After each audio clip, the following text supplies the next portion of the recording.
Bismillahirrahmanirrahim. Alhamdulillahirabbil alamin wassalatu wassalamu ala asyrafil anbiya wal mursalin sayyidina maulana Muhammadin wa ala alihi wa ashabihi ajma'in. Qala al-musannif al-imam hujjatul Islam Abu Hamid Muhammad bin Muhammad al-Ghazali rahimahullah wa nafa'ana bi ulumih. Ats-tsalitsu bi istifa'is saman wa sa'irid duyun.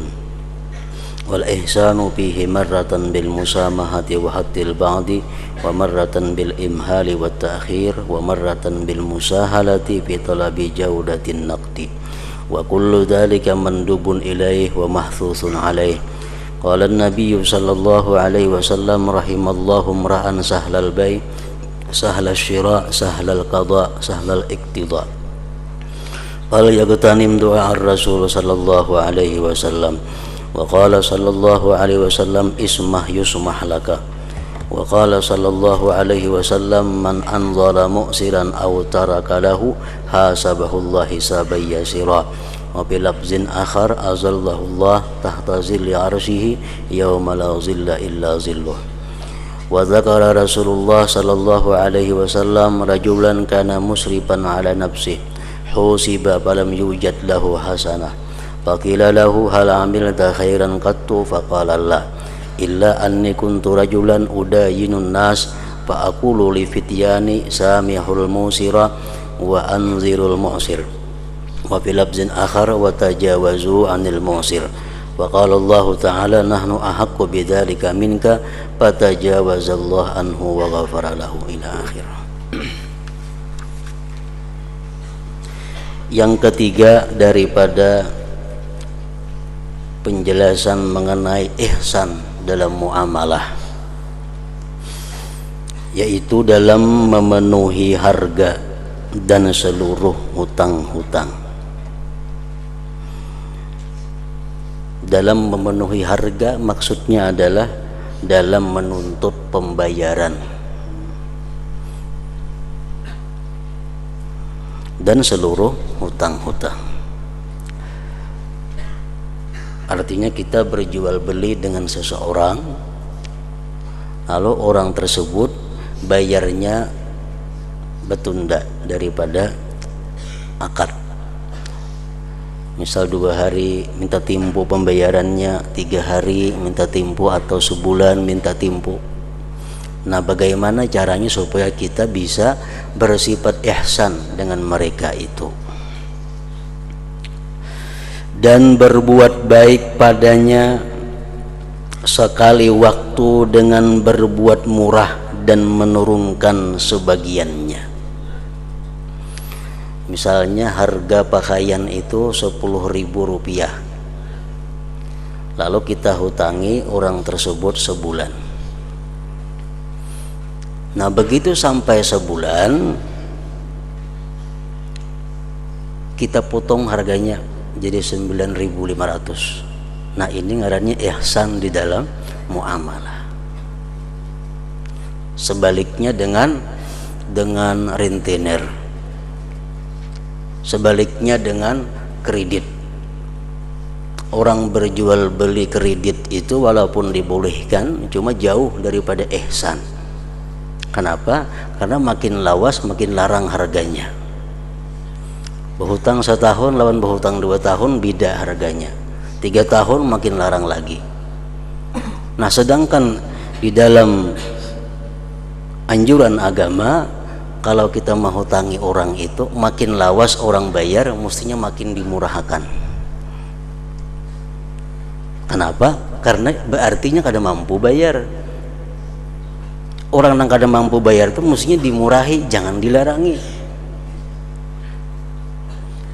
Nah, itu termasuk ihsan. Sekali waktu dengan berbuat murah dan menurunkan sebagiannya. Sekali waktu dengan penundaan. Misalnya janji sebulan. Nah, sampai sebulan kita tambah waktu. Ayo jadi jam 2 bulan hanya bayar. Nah, ini termasuk ihsan, berbuat baik dalam muamalah ngarannya. Harga tetap 10.000, cuma ditambah tempo menjadi 2 bulan. Itu termasuk ihsan. Dan sekali waktu dengan kemudahan dalam menuntut baiknya uang. Orang yang membayari ini kadang-kadang duitnya macam-macam. Ada duit yang baik, ada duit yang rabit, ada yang duitnya sepanggal hilang. Kalau kita ihsan dalam berjual beli, nah kita menerima duit apapun yang dibayari orang tersebut. Nah termasuk ihsan. Kada berpilih lawan duit. Seluruhnya itu disunnatkan dan dianjurkan atasnya perbuatan-perbuatan seperti tadi. Nabi sallallahu alaihi wasallam bersabda, rahimallahu mra'an sahlal bai, sahlal syira, sahlal qada, sahlal iktidha. Artinya, ujar Nabi kita, semoga Allah memberikan rahmat. Artinya lagi, ya Allah berikanlah rahmatmu, ujar Rasulullah, kepada seseorang yang mudah dalam menjual, mudah dalam membeli, mudah dalam menunaikan, membayar hutang, dan mudah dalam menerima penunaian, mudah dalam menagih hutang. Nah, jadi orang yang berjual beli dengan cara seperti tadi, itu dia mendapat bagian daripada doanya Rasulullah sallallahu alaihi wasallam untuk diberi rahmat oleh Allah Subhanahu wa taala. Janji seminggu, sampai waktunya kita tunda hutang yang kamu seminggu itu biar 10 hari hanya kamu bayari kada apa-apa. Nah itu ihsan, berarti kita sudah dapat doanya Rasulullah ini. Atau orang berhutang seminggu 10.000 rupiah, sampai waktunya potong 5.000, potong 500 rupiah menjadi 9.500. Nah ini ihsan, maka dia masuk di dalam doanya Rasulullah tadi, berikanlah rahmat kepada mereka itu, kata Rasulullah. Maka hendaklah ia mendapatkan doa Rasul sallallahu alaihi wasallam, maka hendaklah dia berusaha agar dapat masuk di dalam orang-orang yang didoakan oleh Nabi tadi.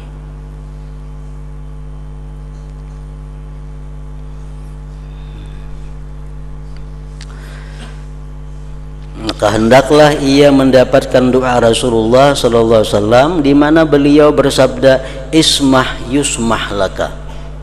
Artinya bermurah hatilah kamu, maka kamu diberi kemurahan hati.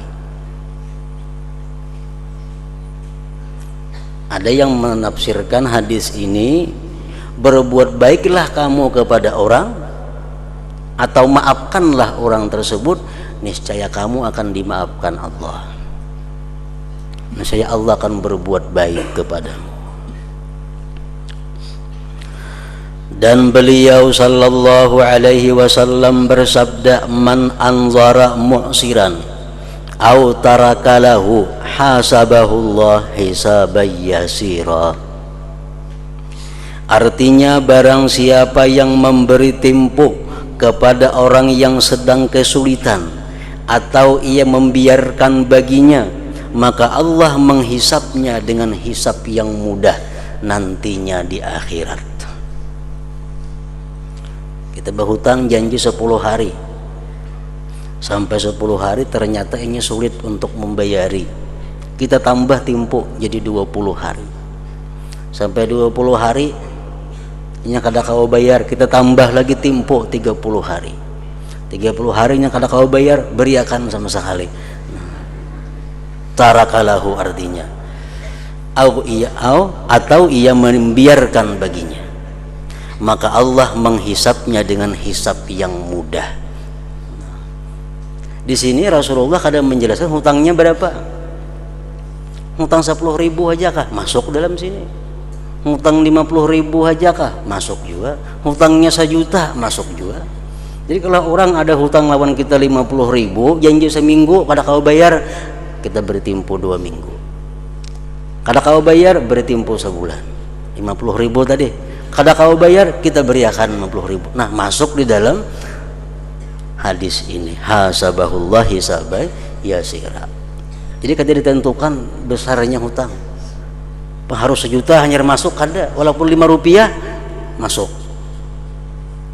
Man anzara mu'siran aw taraka lahu hasabahullah hisaban yasira. Ini betulak belakang lawan orang gawian mengariditakan. Jauh bedanya dengan orang nang mengariditakan. Walaupun tadi dibolehkan menurut hukum fikih, tapi secara tasawuf menurut anjuran-anjuran agama sangat jauh daripada ihsan, berbuat baik dalam muamalah ini. Dan pada lafaz yang lain, azallahullah tahta zilli arsyih yauma la zilla illa zilluhu. Artinya maka Allah menaunginya di bawah naungan arasnya pada hari yang tidak ada naungan kecuali naungannya. Di padang mahsyar di mana manusia kepanasan dan tidak ada naungan kecuali naungan Allah. Orang-orang yang berjual beli dengan cara yang mudah yang demikian tadi, dia termasuk dalam naungan Allah Subhanahu wa ta'ala tersebut. Maka Allah menaunginya di bawah naungan arasnya pada hari yang tidak ada naungan kecuali naungannya. Wa dzakara Rasulullah sallallahu alaihi wasallam rajulan kana musrifan ala nafsihi husiba falam yujad lahu hasanah faqila lahu hal amilta khairan qat faqala la illa anni kuntu rajulan udayinun nas fa'aqulu li fityani samihul musira wa anzirul mu'sira.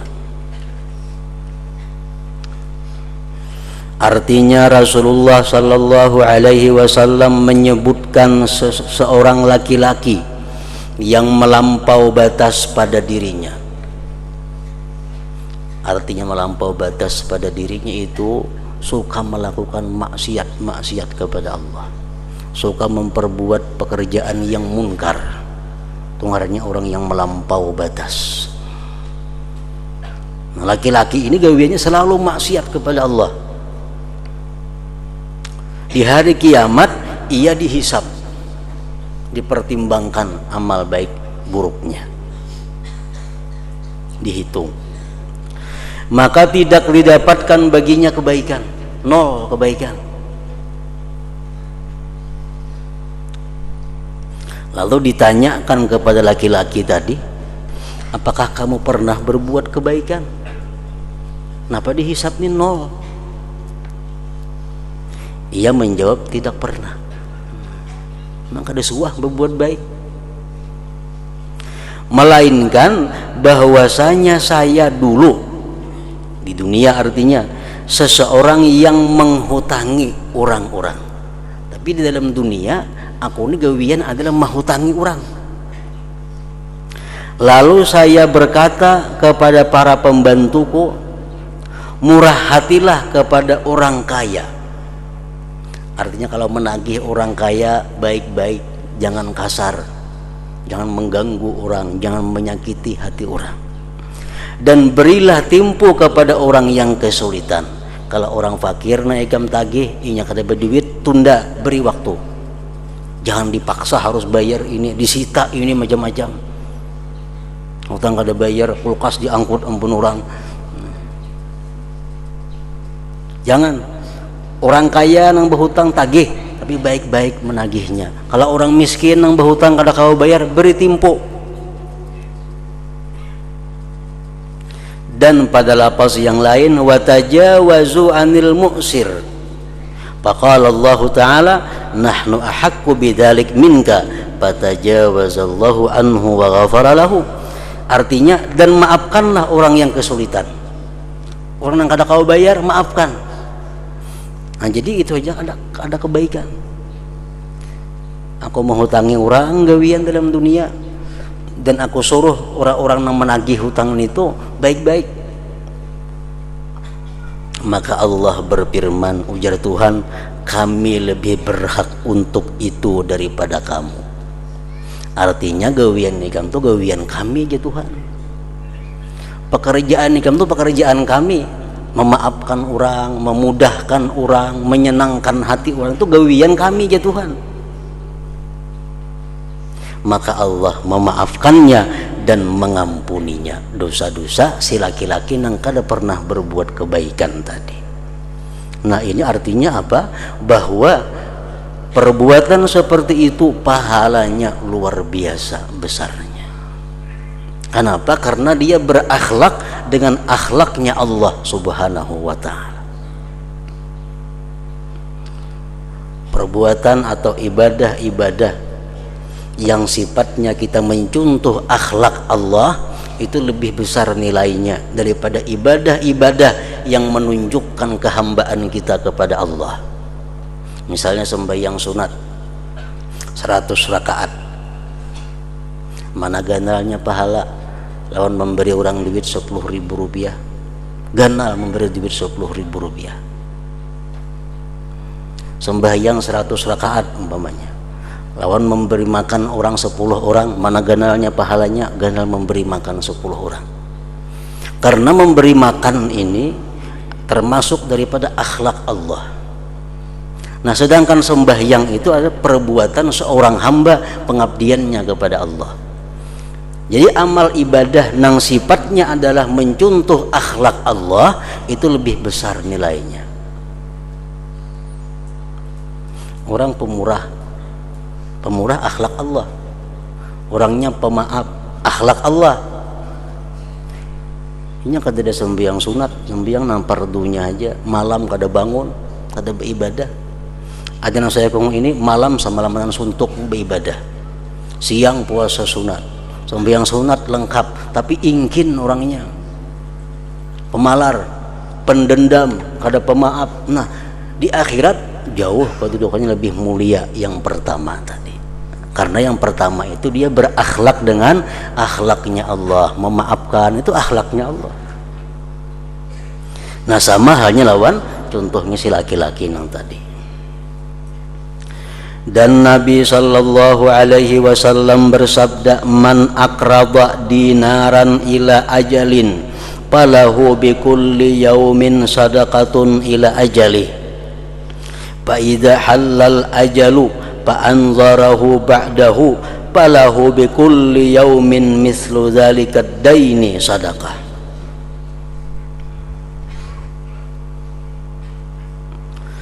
Artinya barang siapa yang menghutangi 1 dinar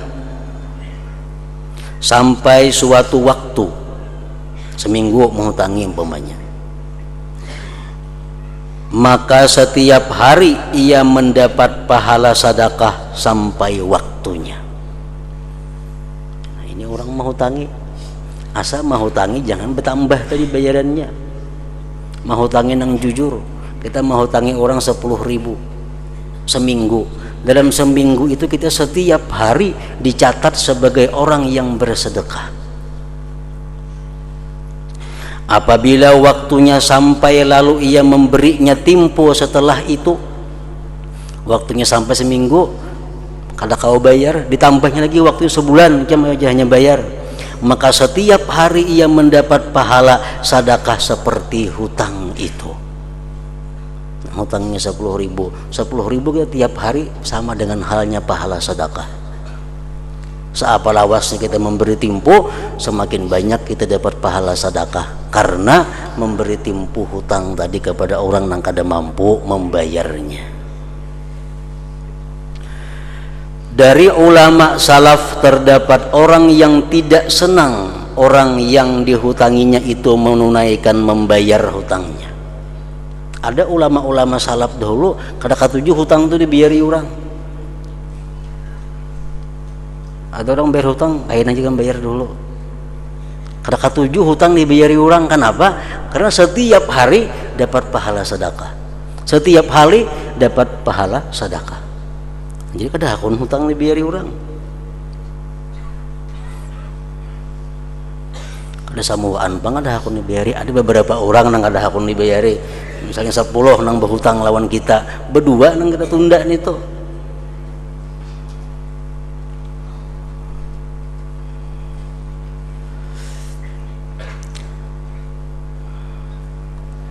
Dan dari ulama salaf terdapat orang yang tidak senang orang yang dihutanginya itu menunaikan membayar hutangnya karena hadis ini, sehingga ia seperti orang yang bersedekah dengan seluruh jumlah uang yang dihitungkan, yang dihutangkan pada setiap hari. 10 hekong nang berhutang lawan kita, saya kong nang kita beri waktu macam itu, tunda kan kada usah bayar, kain aja. Makin lawas kita memberi tempo, makin banyak pahala sedekah nang diperoleh. Dan Nabi sallallahu alaihi wasallam bersabda, ra'aitu ala babil jannati maktuba as-sadaqatu bi 10 amsalha wal qardu bi 18.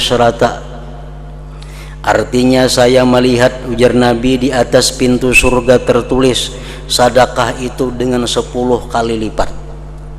Kita bersedekah diganda 10 kali lipat. Sedangkan menghutangi itu dengan 18 kalinya. Maka dikatakan mengenai pengertiannya adalah sedekah itu jatuh di tangan orang yang memerlukan dan orang yang tidak memerlukan. Nah, kalau kita bersedekah lawan orang yang memerlukan, itu lebih besar daripada kita menghutangi. Ada orang perlu hendak berhutang lawan kita, itu kita hutangi dapat 18 ganda pahala. Kalau nang perlu nih bang kita beri lebih daripada 18. Nah, kalau kita bersedekah secara umum, bisa bagiakan duitnya sekampungan, itu orang ada yang memerlukan, ada yang kada. Nah, kalau macam itu caranya, lebih baik kita menghutangi nang berhajat tadi, itu jelas. Maka dikatakan mengenai pengertiannya adalah sedekah itu jatuh di tangan orang yang memerlukan dan orang yang tidak memerlukan, dan tidak menanggung kehinaan berhutang kecuali orang yang memerlukan. Nah, sedangkan orang berhutang itu hakun tak ucap berhutang itu kecuali inya perlu.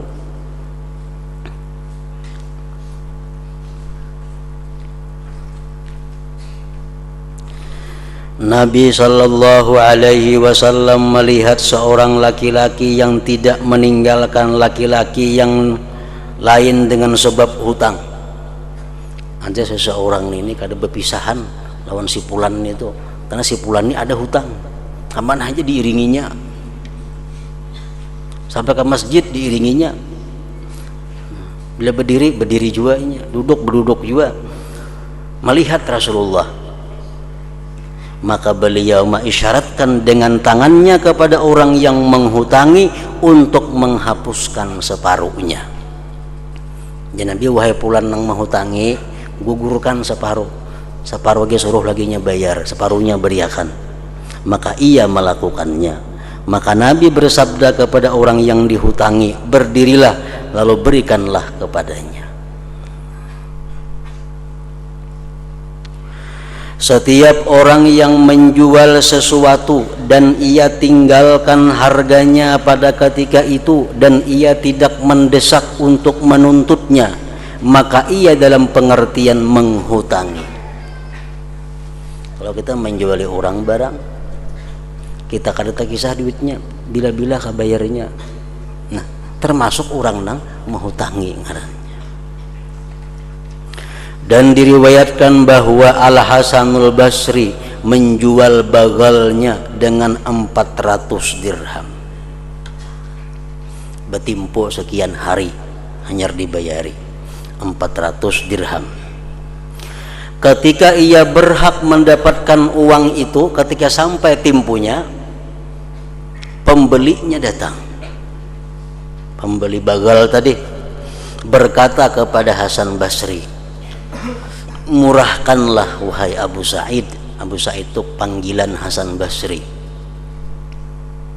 Ini harinya sampai timpuna hutang bagal lawan pian, murahiakan pang pada harga semalam. Ia menjawab, Hasan Basri menjawab, telah saya gugurkan daripadamu 100. Nah, semalam kan kita berjual kalau 400, berhubung jam minta murahi, hari ini aku potong 100, 300 saja bayari.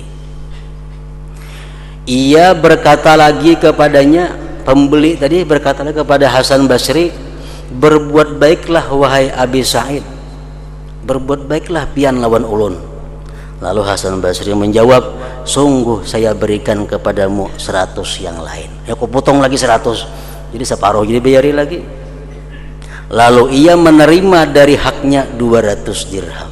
Nah, separuh hutang diturunkan, mana menghutangi dimurahi pulang.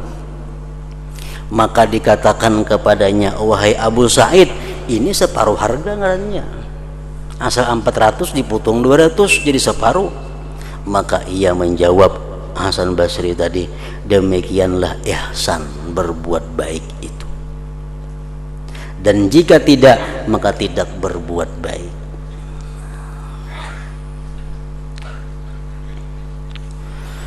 Dalam sebuah hadis, khudh haqqaka fi kafafi wa afab wafin au ghairi wafin yuhasibkallah hisaban yasira. Artinya, ambillah hakmu pada kecukupan dan pemeliharaan.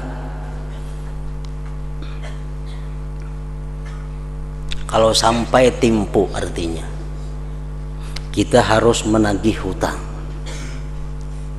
Tagihlah hutang itu secukupnya, jangan melebihi daripada yang ditentukan. Dan pelihara waktu menagih itu, jangan sampai ada menyakiti hati orang nang ditagih. Itu artinya khudh haqqaka fi kafafi wa afab.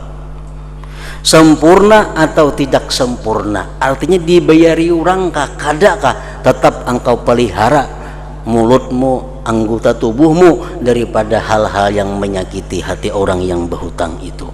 Maka Allah akan menghisapmu dengan hisap yang mudah. Nah, ini perilaku ihsan kalau inya bertindak sebagai orang yang menghutangi.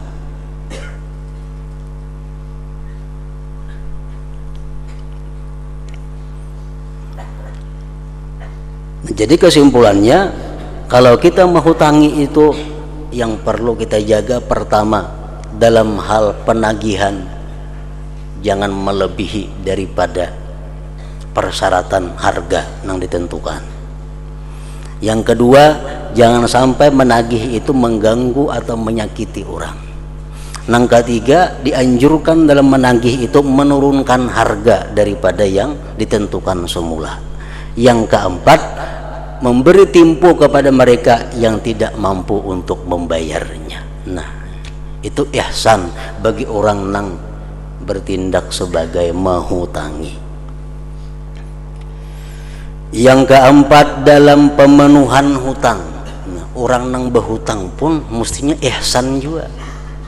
Bukan hanya nang menghutangi dituntut berbuat baik kepada nang berhutang, tapi si nang berhutang pun dituntut juga oleh agama untuk berbuat baik kepada nang menghutangi. Termasuk berbuat baik padanya adalah baik dalam membayar. Nah, kalau kita berhutang lawan orang, kita hendak bersifat ihsan, hendak termasuk dalam doanya Rasulullah sahlal qada tadi, baik dalam pembayar, mudah dalam pembayaran. Nah, yang pertama, berbuat baik padanya adalah baik dalam membayar. Kayak apa cara membayar nang berbuat baik itu? Kayak apa caranya kita bayar hutang sekaligus dapat pahala? Demikian itu dengan berjalan kepada pemilik hak. Berjalan kepada pemilik hak, artinya hutang itu kita nang mengantarakan ke rumahnya atau ke tokonya. Jangan sampai ditagih orang ke rumah.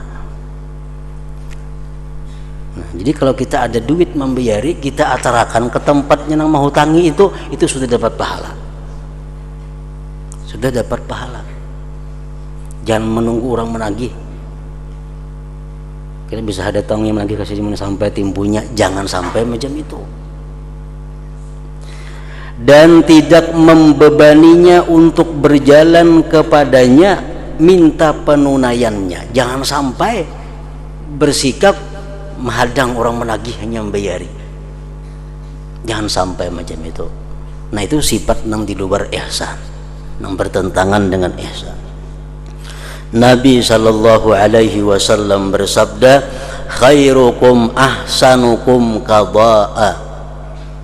Artinya sebaik-baik kalian adalah orang yang terbaik dari kalian dalam membayar. Kita berhutang duit 100.000, lalu kita atarakan duitnya ke rumahnya. Kita berhutang duitnya berabit-rabit umpamanya, nah kita bayar duitnya nang puga-puga, nang tersusun rapi. Ini termasuk ahsanukum qada. Atau orang menghutangi 100.000 rupiah, kita bayari 110.000, itu termasuk sebaik-baik manusia. Asal jangan berjanji sebelum akad, tuh riba kayaknya. Itu riba. Kita berhutang 100.000 sampai sebulan kita bayari, nah 110 kita membayari, itu termasuk dalam ahsanukum qada, bukan riba. Kenapa? Karena kada ada perjanjian syarat menyarat di dalam akad berhutang sebelumnya. Nah, orang yang ihsan dalam membayar ya macam itu. Berhutang beras umpamanya sebalik seminggu sampai bayarannya beras unus, nah ini ahsanukum qada, masuk ihsan dalam membayar hutang. Maka hendaklah ia bersegera kepadanya walaupun sebelum waktunya. Berhutang sebulan temponya, setengah bulan dapat duit, atarakan, ini ihsan. Berhutang sebulan 30 hari, 29 hari ada duit, atarakan, ihsan, dapat pahala. Dan hendaklah ia menyerahkan sebaik-baik dari apa yang telah disyaratkan atasnya. Jika ia lemah belum mampu, maka hendaklah ia berniat untuk membayarnya manakala ia telah mampu. Sampai sebulan kada kawa membayari, nah niatakan di dalam hati untuk membayar hutang kalau dia mampu. Nabi sallallahu alaihi wasallam bersabda, maniddana daina wa huwa yanwi qada'ahu wakkalallahu bihi malaikatan yahfazunahu wa yad'una lahu hatta yaqdiyah.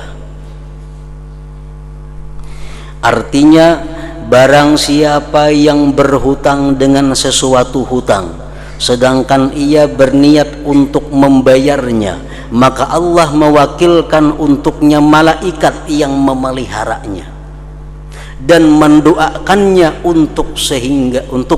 sehingga ia membayar hutangnya. Kalau kita berhutang lawan orang, waktu berhutang tuh kita niat dalam hati ada untuk secepatnya membayari hutang bila ada duitnya. Hanya niatnya baik. Inya berhutang, dalam hatinya ada niat, mun aku dapat duit isuk bin kau bayari hutang nih.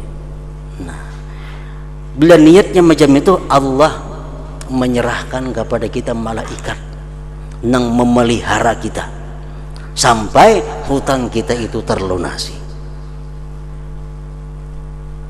Malaikat yang memelihara kita, malaikat yang mendoakan kita agar hutang kita itu bisa dilunasi.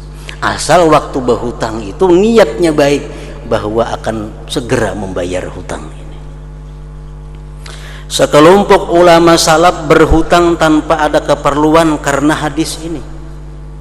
Banyak ulama-ulama dahulu yang berhutang niatnya baik supaya termasuk di dalam doa malaikat.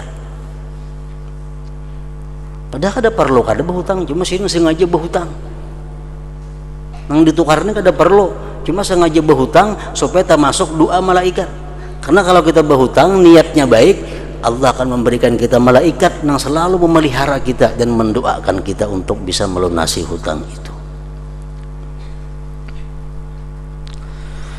Manakala pemilik hak itu berkata kasar kepadanya, maka hendaklah ia menyandangnya dan membalasnya dengan lemah lembut. Umpamanya nang mahutang ini kada bersifat ihsan, kasar menagih, bemamai menagih, maka nang dihutang ini orangnya bersifat ihsan. Nah, orang nang ditagih nang bersifat ihsan ini macam apa?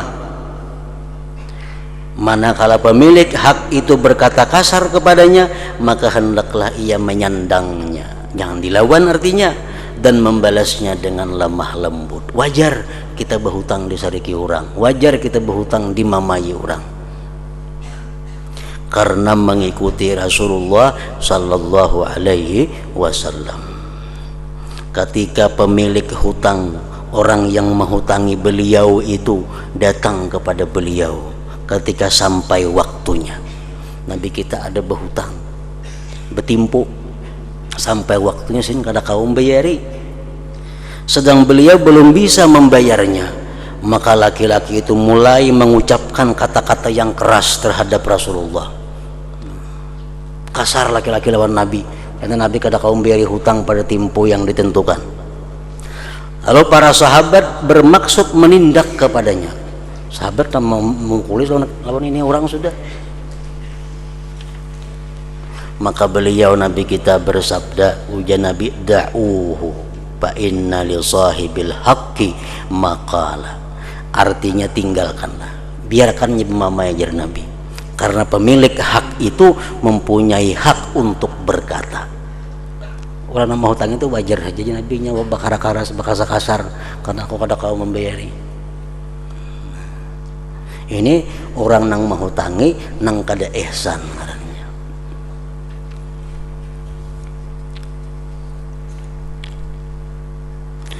Manakala beredar perkataan antara orang yang berhutang dan orang yang menghutangi, maka perbuatan baik adalah kecenderungan yang terbanyak kepada orang yang pertengahan. Maksudnya kepada orang yang mempertengahi, kepada orang yang menanggung hutang. Artinya si A menghutangi si B, nah, sampai waktunya si A ini menagih bakara karas, si B kada kau bayar. Nah kita nang mendengar ini, kita hendaknya membela kepada orang nang berhutang. Kita nang mendengar nih, nang di tengah nih, kita membela kepada orang nang berhutang itu nang kita bila. Karena orang yang menghutangi itu menghutangi karena kaya, ini menghutangi nyelabihan aja. Sedangkan orang yang berhutang itu berhutang karena memerlukan. Nah jadi kita mesti memihak kepada orang nang berhutang itu. Jadi biar kita umpat berpandir, kita umpat bicara, kita membela orang nang berhutang itu. Kayak apa caranya supaya nang menghutangi ini bisa mengulur waktu? Kayak apa caranya supaya nang menghutangi ini bisa memaafkan, meringankan hutangnya itu? Nah di situ andaknya kita. Demikian juga semestinya bantuan untuk pembeli itu lebih banyak, karena penjual itu tidak senang kepada barang dagangannya di mana ia mencari lakunya barang itu, sedangkan orang yang membeli itu memerlukannya. Inilah yang terbaik. Nah kita misal berhadapan dengan calon pembeli dan penjual, yang bertawaran. Nah kita mendengar tuh sebaiknya kita umpat pembeli. Ayo haji bali halaku sadang lagi sudah to, jangan dilarangi, nya kasihan ini. Nah jadi kita umpat bepandir membela orang nang membeli. Jangan kita melawan penjual. Jangan melawan penjual. Betul murah sudah tuh hari, jangan itu. Kita mesti umpat pembeli. Kecuali orang yang berhutang itu melampau batasnya. Nah orang yang berhutang ini melampau batas. Ketika itu kamu menolongnya pada mencegahnya dari melampau batas dan menolong pemilik barang. Orang ini hendak berhutang itu, berhutang ini, macam-macam hendak dihutang. Nah kita ada di situ, kita tahu bahwa ini orang berhutangnya sudah melampau batas. Nah, kita disuruh memihak kepada pemilik barang.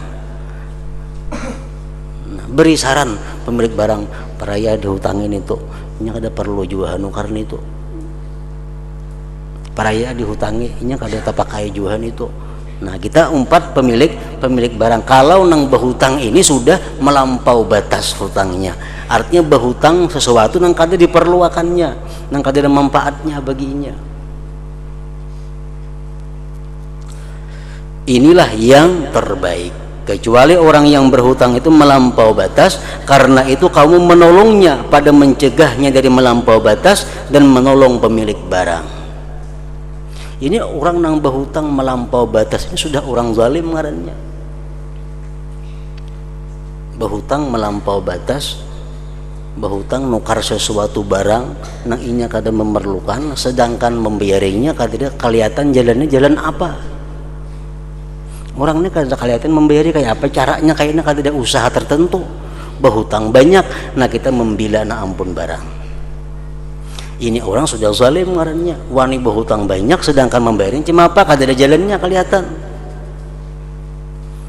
Nah, kita menangati orang supaya jangan menghutangi, berarti kita menolong kedua-duanya ngarannya, menolong penjual nang menghutangi, menolong orang nang berbuat kezaliman tadi. Karena Nabi SAW bersabda, unsur akhaka zaliman au mazluma, faqila kaifa nansuruhu zalima, faqala man'uka iyyahu minal zulmi nusratun lahu. Ujar Nabi, tolonglah saudaramu dalam keadaan zalim atau dizalimi. Tolonglah orang yang zalim, tolonglah orang yang dizalim. Lalu ditanyakan kepada beliau, bagaimanakah kami menolongnya dalam keadaan zalim? Ya sahabat, wahai Rasulullah, kalau menolong orang yang dizalim itu wajar aja. Menolong orang zalim macam apa? Maka beliau bersabda, kamu mencegahnya daripada kezaliman itu. Nah, kita berusaha mencegahnya daripada kezaliman itu sudah menolonginya. Misal orang hendak jadi pejabat, orang ini dikenal sudah kada baik akhlaknya, orang sudah dikenal memakan duit rakyat, bercalon jadi pemimpin. Nah, kita wajib menolong inya, wajib mendukung inya. Dengan mendukung inya supaya ini terhindar daripada kezaliman. Kayak apa cara mendukungnya? Dengan kada memilihnya. Itu menolongnya ngarannya. Kalau sudah kita tahu ini pulan macam ini kelakuannya, anak bercalon juga, ngurus rumah tangga aja kada biris, nak jadi di BR makinnya kada biris ngurus rakyat. Nah, dukung inya dengan cara kada memilih inya.